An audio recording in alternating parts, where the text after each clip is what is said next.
할렐루야. 예, 인사하겠습니다. 사랑합니다. 축복합니다. 우리 인사하겠습니다. 감사합니다.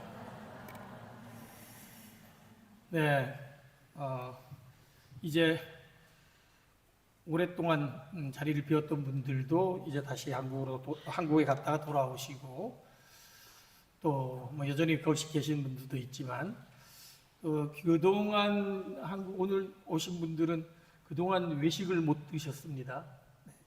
네, 무슨 얘기인가? 그동안 참 많은 분들이 이곳에 왔다 가시거든요. 아주 훌륭하신 선교사님, 목사님들 오셔서 말씀도 전해주시고 또 세미나도 해주시고 수련회도 하고 하면서 좋은 시간을 가졌습니다. 저희들은 보통 그걸 가르쳐서 외식이라 그럽니다.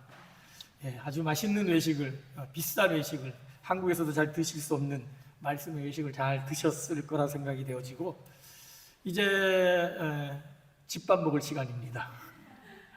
예, 이제는 이제 오늘로부터 시작을 해서 다시 집밥을 먹으면서 우리 그리스도인의 삶의 모습이 무엇인지를 생각해보는 그런 시간을 가지려고 합니다. 그래서 이번 주부터 한 3개월에 걸쳐서 우리가 올해 주제 베이직 크리스찬이티라는 주제를 가지고 살아가고 있는데, 특별히 베이직 크리스찬 라이프, 기본적인 그리스도인의 삶의 모습이 무엇일까? 진짜 그리스도인이라면 어떤 모습을 보여야 되는가 하는 부분들에 대해서 생각해 보려고 합니다. 그래서 어찌 보면 여러분들은 가운데는 신앙생활을 10년, 20년, 50년, 60년 하신 분들도 계실 거고 뭐 신앙을 새롭게 시작하시는 분도 있겠지만, 이런 주제를 이야기를 하면 우리들 안에 드는 선입견이 그런 거예요. 아이, 그거 다 아는 건데 그 새신자 교육할 때 받았던 거 아니냐, 뭐 이런 생각을 하기가 쉽지요. 실제로 제가 이 주제들을 추리다 보니 새가족 공부, 새생명반, 새가족반 이걸 할 때 했던 주제들이 대부분이에요. 혹시나 해가지고 제가 챗GPT에다가 한번 쳤습니다. 베이직 크리스찬이 라이프에 대한 주제와 거기에 관련된 성경 구절을 찾아줘 그랬더니 쫙 나오더라고요. 한 번은 좀 부족한 것 같아서 다른 걸로 조금 바꿔서 성도의 기본적인 삶이 어떤 걸까? 세상 사람들이 말하는 그리스도인이란 어떤 삶인가? 뭐 이런 주제를 가지고서 질문을 던졌더니 거의 동일한 대답이 나왔습니다. 어떤 주제일까요?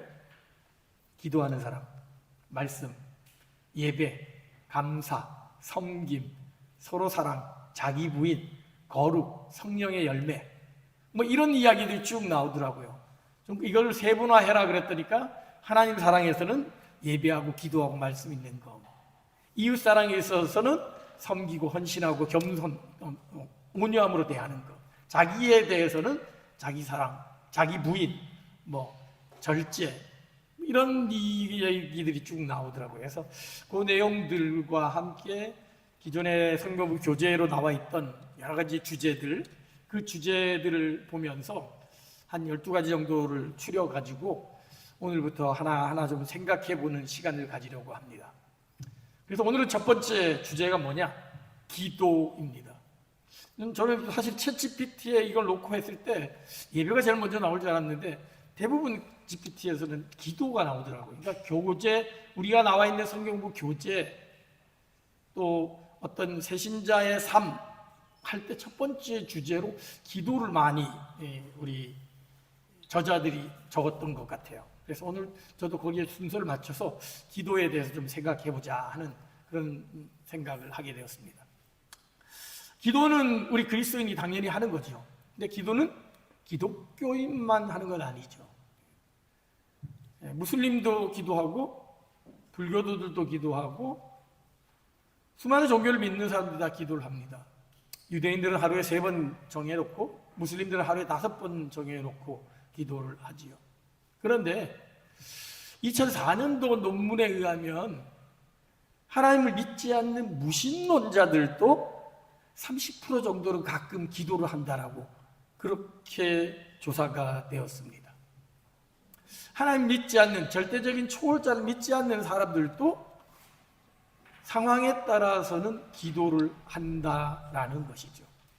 그리고 그 조사에서 나타난 결과들을 보게 되면 기도의 빈도는 나이가 들면 들수록 나이에 비례해서 더 빈번해진다고 그렇게 조사가 되었습니다. 나이 어린 사람보다 나이 많은 사람이 더 많이 기도를 한다라는 거죠. 이것을 단순히 일반적인 개념에서 살펴본다면 하나님을 믿지 않는 무신론자들도 기도의 필요성을 느낄 때가 있다는 것이고, 젊고 건강하고 자신감으로 가득 찬 사람보다는 자신의 한계를 알고 실패를 경험하고 그래서 내 힘으로 할 수 없다는 것을 깨닫는 나이가 든 사람이면 사람일수록 더 기도를 많이 한다는 거죠.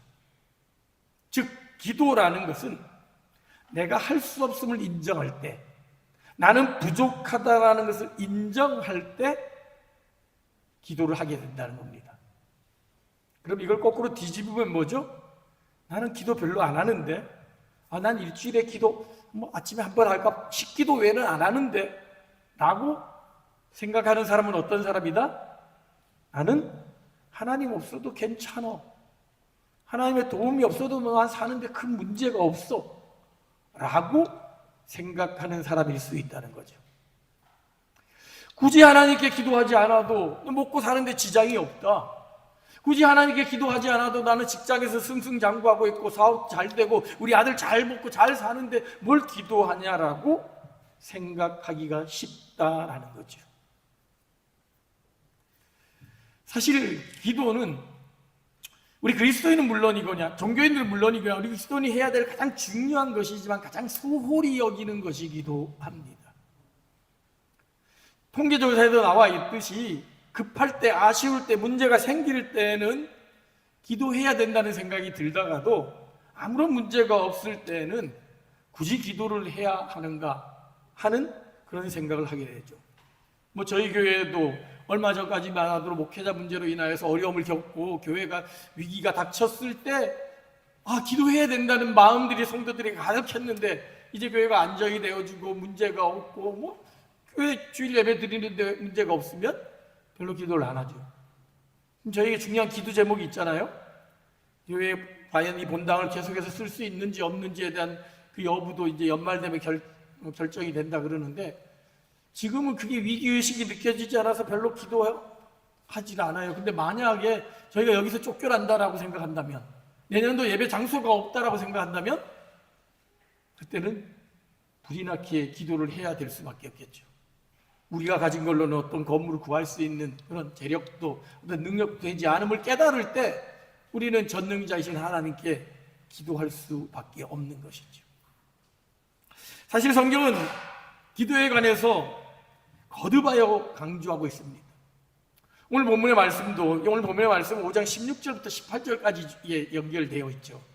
그 16절부터 18절까지 말씀을 제가 세 번역으로 읽어드리겠습니다. 항상 기뻐하십시오. 쉬지 말고 기도하십시오. 모든 일에 감사하십시오. 이것이 그리스도 예수 안에서 여러분에게 향하시는, 바라시는 하나님의 뜻입니다. 하나님의 뜻이 뭐냐? 쉬지 말고 기도하라는 것이죠. 쉬지 말고 기도하는 것.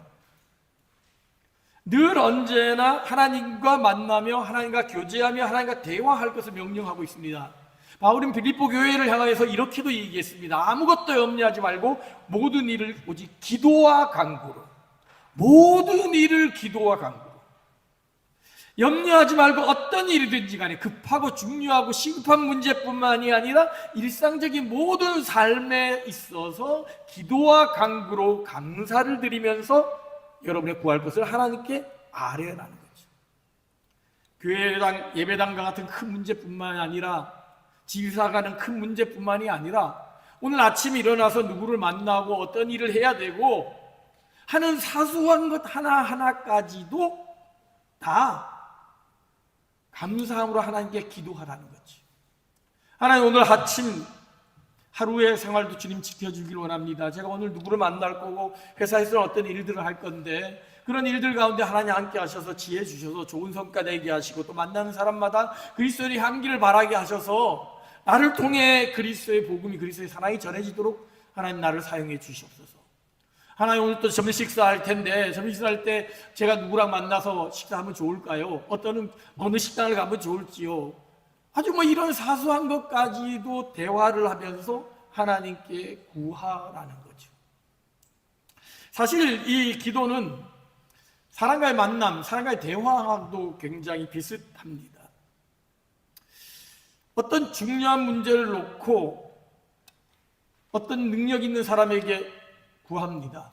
예를 들면 아들이 아버지에게, 직원이 사장에게 구합니다. 아빠 이번에 자전거를 사야 되는데 제발 자전거 하나 좀 사주세요. 친구들은 다 자전거 타고 다니는데 나 혼자 뚜벅이로 다니고 있어요. 제발 사주세요 라고 할 때 그렇게 간절히 구하면 아버지가 그래 알았어 사줄게 하고 자전거를 사줘요.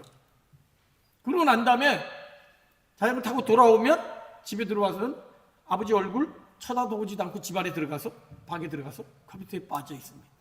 아침에 밥 먹을 때 아빠한테 말 한마디도 하지 않고 그냥 갑니다. 그러다 또 문제가 생깁니다. 아빠 핸드폰이 부서졌어요. 핸드폰 사주세요. 아빠 핸드폰 하세요. 매일매일 쪼릅니다. 아빠 핸드폰도 없으면 나 친구들하고 왕따 된단 말이에요. 해주세요. 한 달을 조르고 두 달을 조릅니다. 아빠 볼 때마다 아빠 핸드폰 사주세요. 그러면 아빠가 나중에 귀찮아요. 그래 알았다. 핸드폰 딱 사줬어요. 그러고 난 다음에 그 다음 날에는 학교 다녀왔습니다. 인사도 하지 않고 얼굴 쳐다보지도 않고 들어가서 자기 방에서 핸드폰만 하고 있어요. 아침에 밥 먹을 때 아빠 얼굴 보지도 않고 자기 핸드폰만 하고 있어요.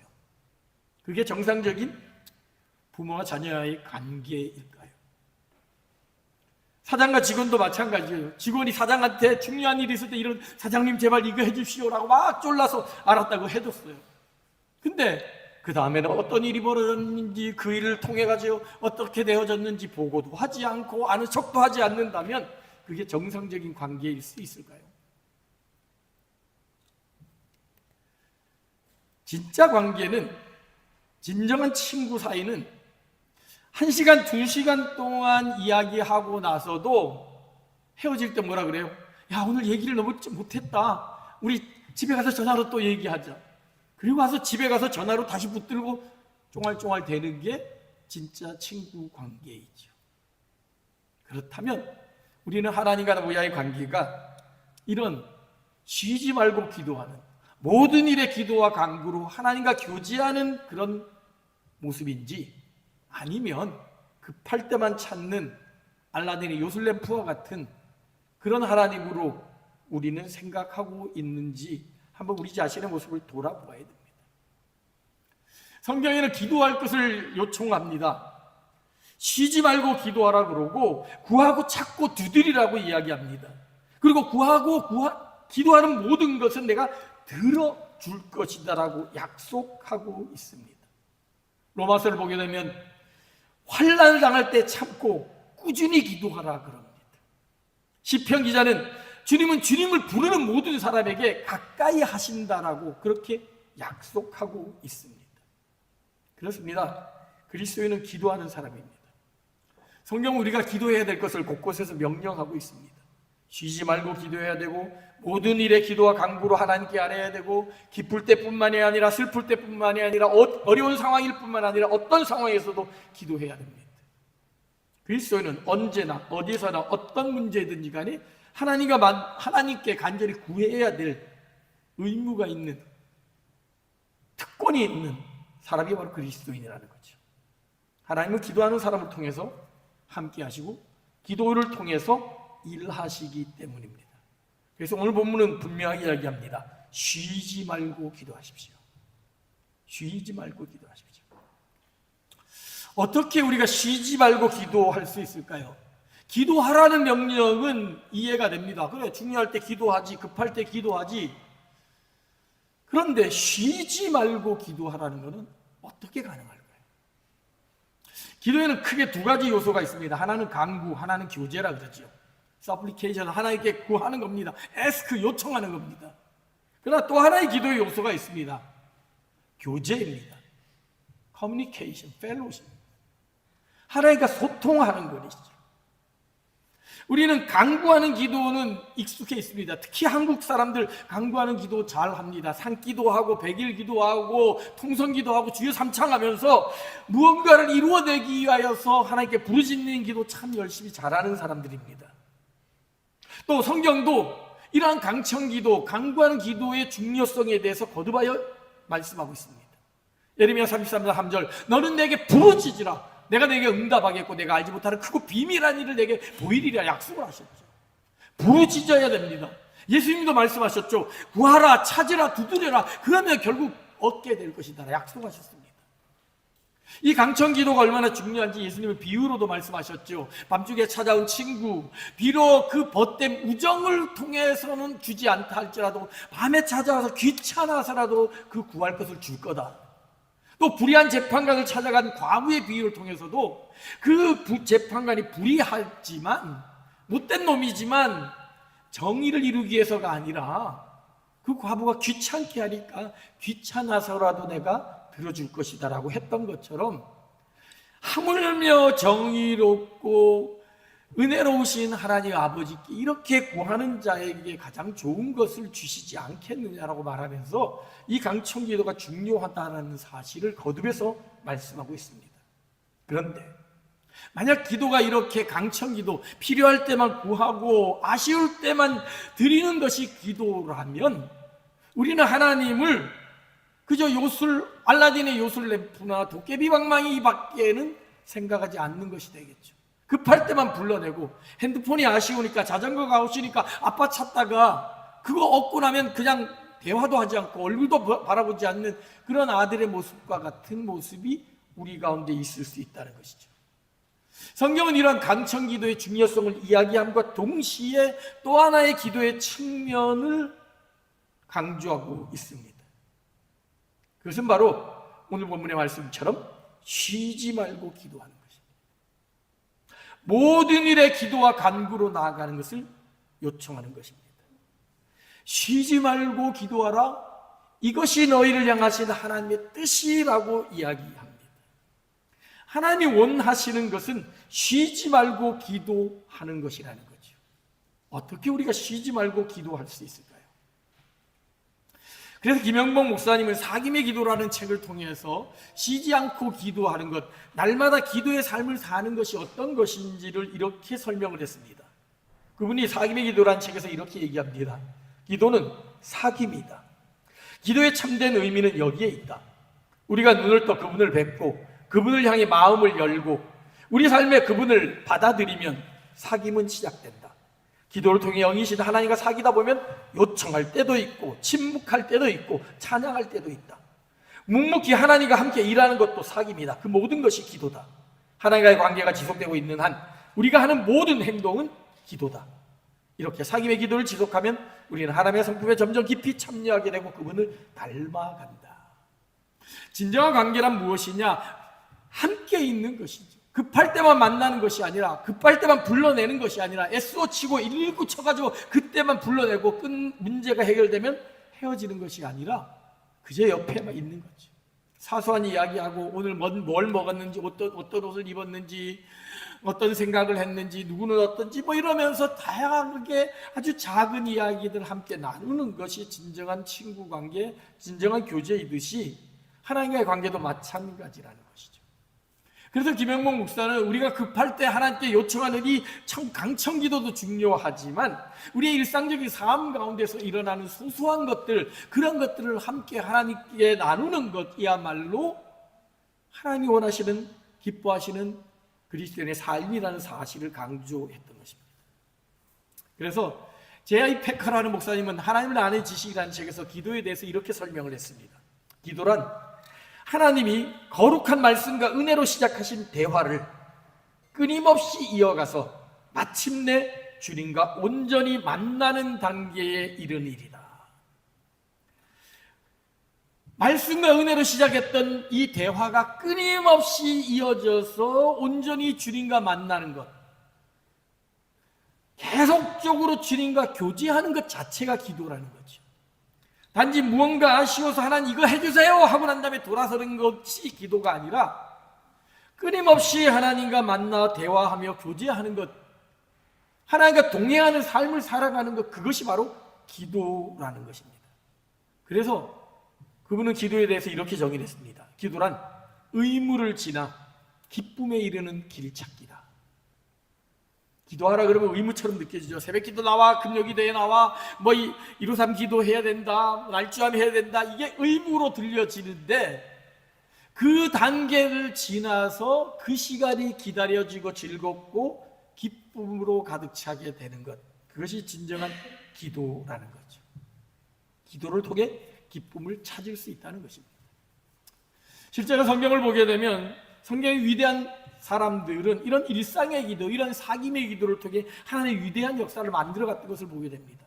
물론 죽기 직전에 삼손처럼 이번에만 나에게 힘을 주셔서 저 블레셋 군대를 물리치게 해주소서, 또는 모세처럼 홍해가 갈라지게 해주소서, 여호수아처럼 여리고성을 위하여 기도했던 간청기도도 많이 나오지만 동시에 전혀 그러한 요청을 하지 않았음에도 불구하고 그냥 일상적으로 하나님과 대화하고 교제하는 그런 삶을 살아가는 가운데 하나님의 놀라운 기적과 은혜가 내려진 경우가 얼마나 많은지 모릅니다. 다니엘은 절반이 환상으로 기록된 책이죠. 그 환상이 어떻게 기록되었습니까? 정해진 기도 시간에 기도하다가 천사가 나타납니다. 그래서 앞으로 일어날 일을 너에게 보여주겠다 그러면서 쫙 말씀해 주시는 거예요. 베드로는 그냥 기도 시간에 기도하기 위해 성전 위로 올라가다가 성전 미문에 앉아있는 안진뱅이를 보고 하나님의 기적으로 그 안진뱅이를 일으켜 세웠죠. 또 기도 시간에 옥상에 올라가서 기도하는데 갑자기 하나님 환상을 보여주셔가지고 정결하지 못한 고기를 먹으라 그러면서 이방인을 향한 하나님의 계획을 보여주셨던 것이죠. 사도 요한은 늘 기도하는 가운데 하나님이 밤모섬에서 나타나셔가지고 장차 일어날 일을 너가 기록하라라고 말씀하셔가지고 기록한 책이 요한계시록이죠.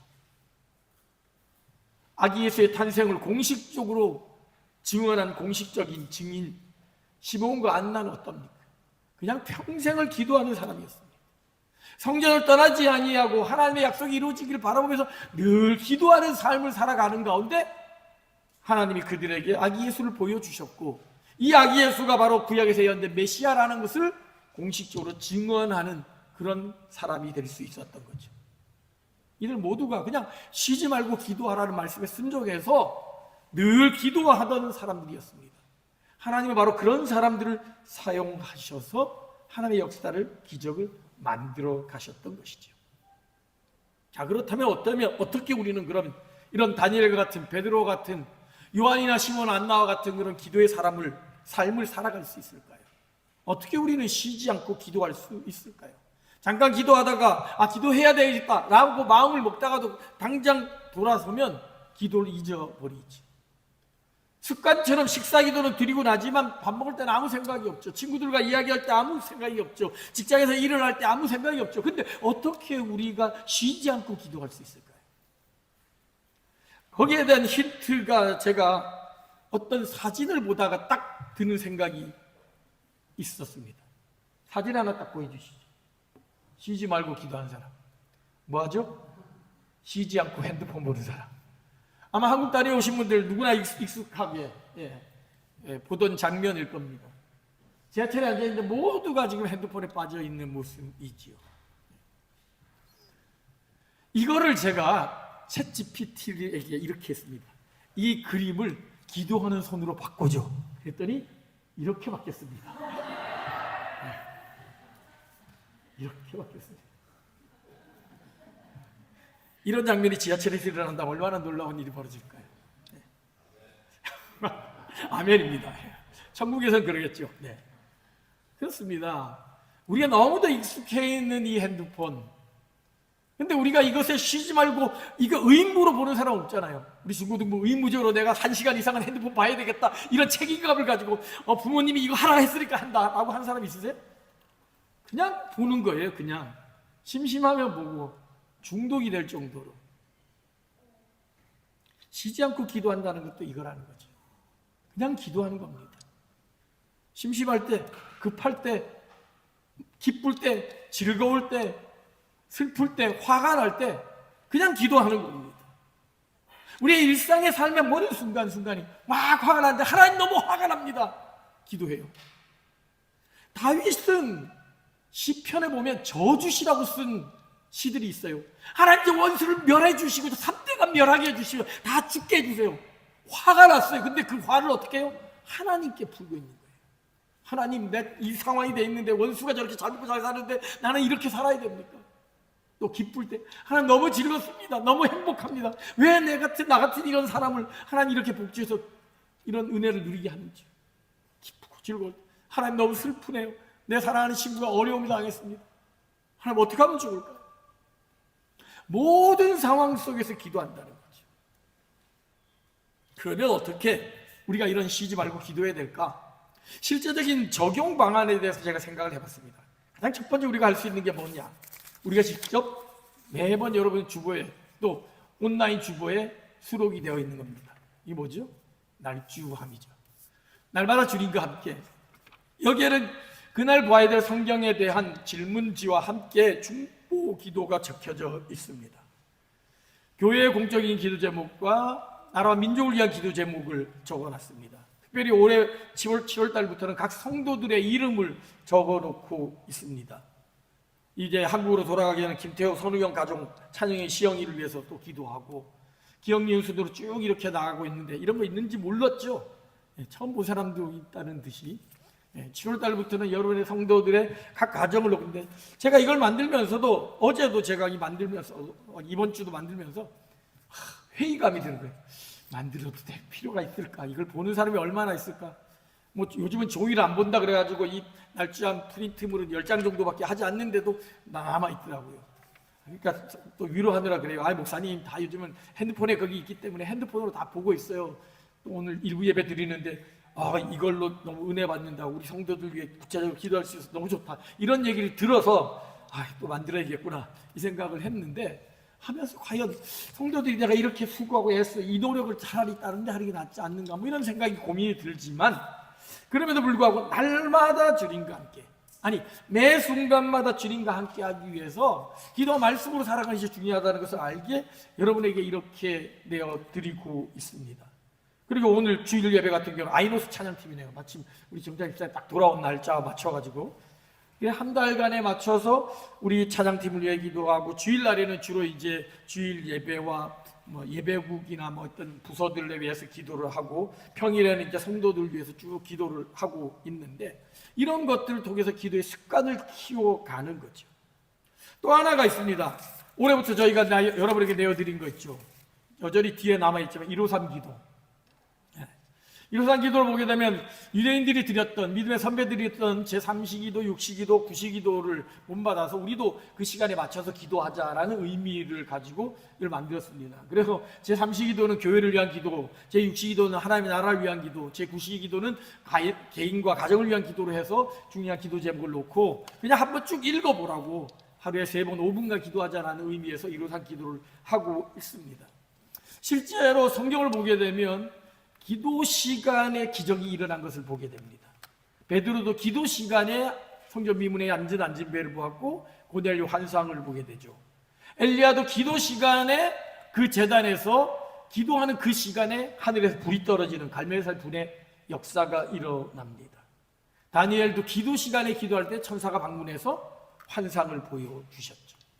이 모든 것들이 기도 시간에 일어났던 것들을 보게 됩니다. 그리고 이 3시, 6시, 9시 기도는 제단에서 제사를 드릴 때요 예루살렘 성전 문을 열고 닫는 시간이기도 합니다. 그래서 어떤 신학적인 의미가 있는데 어찌되었건 하루에 3번 정도는 우리가 생각하면서 어떤 분은 저 3시기도 하고 있습니다. 3번 기도하면 언제 아침, 점심, 저녁 먹을 때 잠깐 기도하는 식기도 물론 그것도 중요하죠. 어쨌든 그러한 기도 시간을 통해서 다시 한번 잠깐 브레이크 타임 갖는 거죠. 정신없이 있다가도 하나님 생각하도록. 물론 24시간이 하나님과 교통하는 시간이면 참 좋겠지만 그러지 않더라도 이런 날주암이나 153 기도를 통해 가지고 정해진 시간에 하나님을 생각하고 하나님께 기도하는 그런 습관을 갖는 것이 참 중요합니다. 사실 믿음의 선배들은 이러한 기도를 많이 드렸습니다. 가장 대표적인 것이 이 동방정교회 성도들이 드렸던 기도인데 예수 기도라고 불려지는 기도가 있습니다. 예수 기도는 아주 간단합니다. 주 예수 그리스도요 나를 불쌍히 여기소서. 주 예수 그리스도요 나를 불쌍히 여기소서. 단순한 한 문장으로 된 이 문장을 숨을 들이쉴 때 주 예수 그리스도시요, 숨을 내쉴 때 나를 불쌍히 여기소서. 주 예수 그리스도시요 나를 불쌍히 여기소서. 그걸 끊임없이 반복하는 겁니다. 그래서 정교에서 이 예수 기도를 드릴 때 이 기도를 30분, 1시간, 2시간, 3시간 10시간 드리게 해요. 저도 이 기도를 처음 접하고 나서 한번 해본 적이 있어요. 한 3개월 정도 계속 했는데 1시간 이상 하기가 쉽지가 않아요. 근데 놀라운 게 주 예수 그리스도시여 나를 불쌍히 여기서 굉장히 단순합니다. 그냥 마치 불교의 연불 외우는 것처럼 느껴지기도 합니다. 그런데 이 기도 자체의 능력이 있다는 거죠. 주 예수 그리스도시여라는 예수 그리스도의 이름이 갖고 있는 능력, 그 은혜, 그 이름이 갖고 있는 것이 내 삶을 바꾸고 생각을 바꾸는 거예요. 나를 불쌍히 여기서 죄악에 빠진 나의 미천한 나의 모습을 보고 겸손하지 할 수밖에 없는 거죠. 교만할 수가 없는 거죠. 나는 주님의 은혜가 필요하고 주님의 능력, 도움이 필요한 존재라는 것을 끊임없이 고백합니다. 하나님께 영광을 돌려드리고 자신의 죄에 대해서 인식을 하며 살아가는 거죠. 주 예수 그리스도시여 나를 불쌍히 여기소서. 주 예수 그리스도시여 나를 불쌍히 여기소서. 주 예수 그리스도시여 나를 불쌍히 여기소서. 여러분 한번 집에 돌아가서 최소한 30분만이라도 1시간만이라도 한번 훈련해 보세요. 생각 자체가 바뀝니다. 내 생각, 내 의지, 내 고집, 내가 생각했던 가치관들이 하나하나 사라지고 예수님의 생각으로 바뀌어지는 경험을 하게 됩니다. 그래서 정교회 교인들은 주 예수 그리스도 나를 불쌍히 이 예수 기도를 통해서 엄청난 기적들을 경험한 수많은 일화들을 소개해 주고 있습니다. 이름이 갖고 있는 그 능력이 있다는 거죠. 그 단순한 기도가 파워가 있어서 내가 할 수 없는 수많은 것들을 만들어내는 능력이 있다는 것이죠. 이와 비슷한 것이 요즘에 벌어지고 있는 그 유기성 목사님이 하고 있는 예수 동행의 일기. 일기를 쓰되 그냥 내 생각을 적는 것이 아니라 예수님 앞에서 예수님과 동행했던 삶으로 예수님을 생각하며 일기를 기록하자는 거죠. 하루를 마무리하고 하루를 시작할 때 예수 동행의 일기 쓰면서 하나님 오늘 내가 이런 일들을 하는데 이러이러하게 하시고 직장에서는 어떠고 학교에서는 어떻게 해야 되고 친구들 만나면 어떻게 했는지 참 이런 것은 하나님 보시기에 참 기뻐하지 않는 것 같은데 어떻게 하면 좋을까요? 그런 식으로 하나님을 생각하면서 일기를 쓰는 것이 필요하다라고 얘기를 했고 또 사김의 기도의 저자인 김영복 목사는 우리의 기도가 너무 자기 본의적인 기도이기 때문에 믿음의 선배들의 기도, 성경의 기도를 좀 본받아 기도하자 그래가지고 찬송가로 기도하기. 기도할 때 찬송가를 읽으면서 기도하는 거예요. 나의 갈 길 다가도록 예수 인도하시. 주님이 나를 인도하시는구나. 주님이 인도하실 줄로 믿습니다. 지금은 내가 길을 잃은 것처럼 방황한 것처럼 보이지만 하나님 인도하실 줄에서 무슨 일을 만나든지 만사 형통하겠네. 그래 하나님 그렇습니다. 내가 당하는 어려운 일도 할지라도 결국은 만사 형통될 줄로 믿습니다. 이 시편 기자의 고백이 내 고백이 될 줄로 믿습니다. 하나님 나의 모든 길들을 주장해 주셔서 만사 형통하게 해주세요. 그 찬송가의 가사를 가지고 기도를 하고 또 시편을 보게 되면 수많은 기도가 있습니다. 시편에는 기쁨과 슬픔과 괴로움과 외로움과 찬양과 감사 이 모든 것들이 다 기록이 되어져 있습니다. 그 시편을 하나 읽으면서 기도하고 또 그분이 쓴 책 중에 사김의 기도를 위한 선집이라는 것이 있습니다. 유명한 믿음의 선배들 루터라든지 어거스틴이라든지 그런 분들이 쓴 기도문을 그대로 읽으면서 같이 기도하라는 거죠. 사실 가톨릭의 기도는 이런 전승에 의한 기도가 많습니다. 그래서 가톨릭의 기도는 정해진 기도문을 읽는 것으로 대신하죠. 우리는 그게 너무 형식적이다 이렇게 해서 조금 비판하는 입장도 있지만 사실 그 기도도 굉장히 우리가 따라야 될 믿음의 유산들입니다. 우리가 자유롭게 내 생각을 하나님께 아뢰는 기도와 동시에 믿음의 선배들이 이미 기록해놓은 그 주옥 같은 기도문들을 같이 읽으면서 감정일치를 시키는 거죠. 동일시하면서 기도하는 것도 필요하다는 거죠. 이러한 기도들을 통해서 쉬지 않고 기도하는 거예요. 언제 어디서나 무엇이든지 누구나 기도할 수 있는 훈련을 하게 되고 그러면서 기도의 사람이 될 수 있다는 거죠. 그래서 19세기 러시아의 정교회 순례자가 쓴 순례자의 길이라는 책에 보게 되면 이런 내용이 나옵니다. 어느 날 아침 일찍이 기도가 나를 잠에서 깨웠다. 어느 날 아침 일찍이 기도가 나를 잠에서 깨웠다. 우리는 기도하기 위해서 잠에서 깼다라는 거죠. 기도하기 위해서 잠에서 나를 깨웠다 그럽니다. 근데 이분은 뭐라고 고백하냐면 어느 날 기도가 24시간 계속 되다 보니까 기도가 나를 잠에서 깨웠다는 거예요. 저절로 깨어나게 된다는 거죠.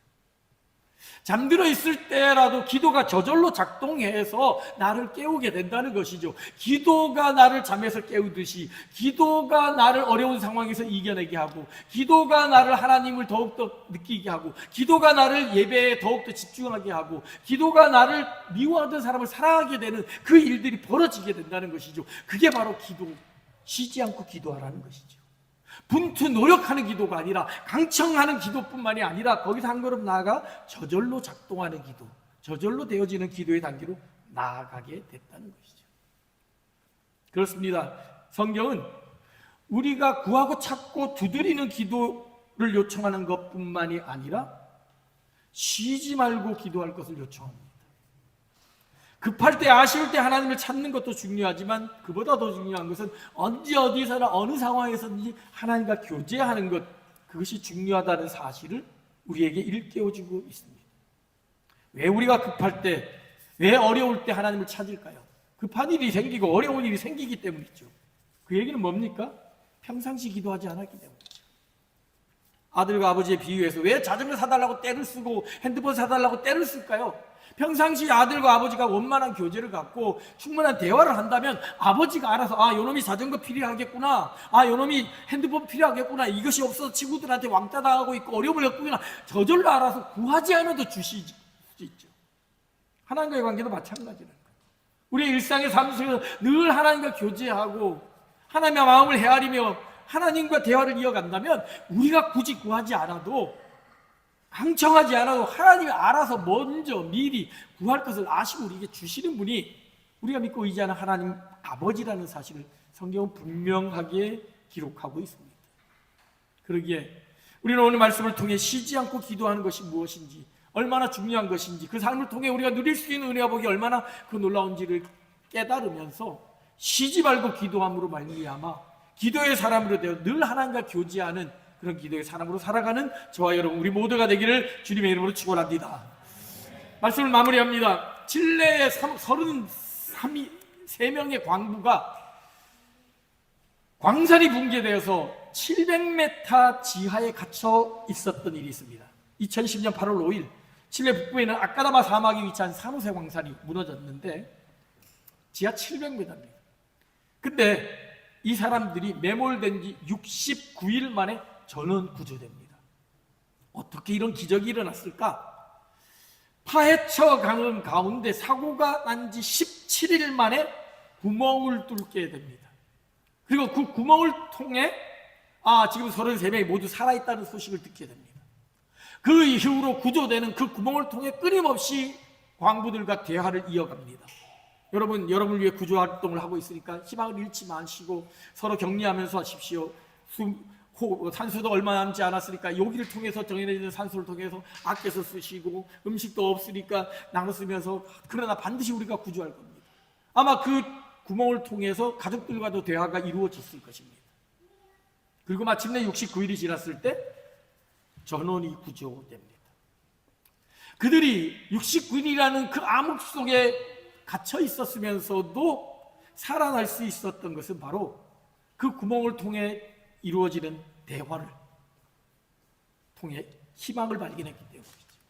그 대화를 통해 우리 부모가 있구나, 우리 가족이 있구나, 나를 구하려고 하는 사람이 있구나 라는 사실을 알았기에 그들은 희망을 잃어버리지 않고 버틸 수 있었던 거죠. 마찬가지입니다. 우리가 아무리 절망적인 상황에 처했다 할지라도, 아무리 하늘이 무너지는 것 같은 그런 상황에 처했다 할지라도 우리가 희망을 잃지 않고 구조를 받을 수 있는 비결이 뭐냐? 바로 그 구멍을 통해 전해지는 대화, 하나님과의 대화가 있다면, 기도가 있다면 우리의 상황이 아무리 힘들고 어렵다 할지라도 우리는 절망하지 않고 무너지지 않고 결국 구조될 수 있음을 이 광부들은 우리에게 교훈하고 있습니다. 그렇습니다. 진정한 신자는 기도하는 사람입니다. 베이직 크리스찬, 가장 기초적인 그리스도인의 삶의 모습은 기도라는 것이죠. 그 기도는 내 힘과 능력, 지혜와 경험을 의지하는 것이 아니라 나를 뛰어넘는, 내 생각과 상황과 경험을 뛰어넘는 그 하나님을 의지하면서 날마다 하나님의 은혜를 사모하면서 하나님의 뜻을 구하며 그 뜻대로 살려고 노력하는 사람, 그 사람이 바로 진정한 그리스도인이요 기도하는 사람이라는 것입니다. 그래서 17세기 신학자였던 영국 신학자 존 오웬 목사님은 목회자를 위한 책에서 이런 글을 남겼습니다. 목회자는 교인들을 모아 예배당을 채우고 성찬 예식을 인도하고 대중의 입을 채워줄 수 있을지는 모르지만 그의 진면목은 은밀한 가운데 전능하신 하나님 앞에 무릎을 꿇느냐에 달렸다. 그 이상도 그 이하도 아니다. 훌륭한 목회자가 어떤 목회자나 큰 교회 목회하고 엄청난 일들을 하고 뭐 교회 예배 빵빵빵 하는데 그걸 인도하는 사람이 아니라 진짜 그 사람의 모습은 아무도 없을 때 혼자 전능하신 하나님 앞에서 무릎을 꿇고 자신의 부족함을 인정하며 하나님과 대화하는 사람이 진짜 목회자라는 것이죠. 이 책이 목회자를 향한 책인데 여기서 성도에게 적용을 해도 똑같습니다. 진짜 성도는 예배당에서 열심히 교사하고 성가대하고 예배 봉사하고 뭐 예배 순서 맡고 또 뭐 무슨 큰 일을 하고 하는 것이 아니라 그 성도의 진짜 진면목은 예배가 다 파고 난 다음에 집에 돌아갔을 때 혼자 있을 때 전능하신 하나님 앞에서 자신의 무릎을 꿇고 자신의 부족함을 인정하고 하나님의 도우심을 구하고 하나님과의 대화를 이어가는 사람, 그 이상도 그 이하도 아닌 것이 바로 진짜 성도라고 할 수 있다는 것이죠. 그렇다면 여러분 진짜 성도인지, 주일날 반짝 예배당 올 때 잠깐 하나님 생각하고 나서 다 잊어먹고 까맣게 잊어버리다가 오늘 주일이구나 교회 가야지 하고 와서 한 번 와서 앉아 예배하는 것으로 내가 진짜 신자라고 생각한다면 그것은 착각 중에 착각이라는 사실을 우리는 기억해야 합니다. 오늘 성경은 우리에게 이야기합니다. 쉬지 말고 기도하라. 쉬지 말고 기도하라. 이것이 너희를 향하신 하나님의 뜻이다라고 이야기하고 있습니다.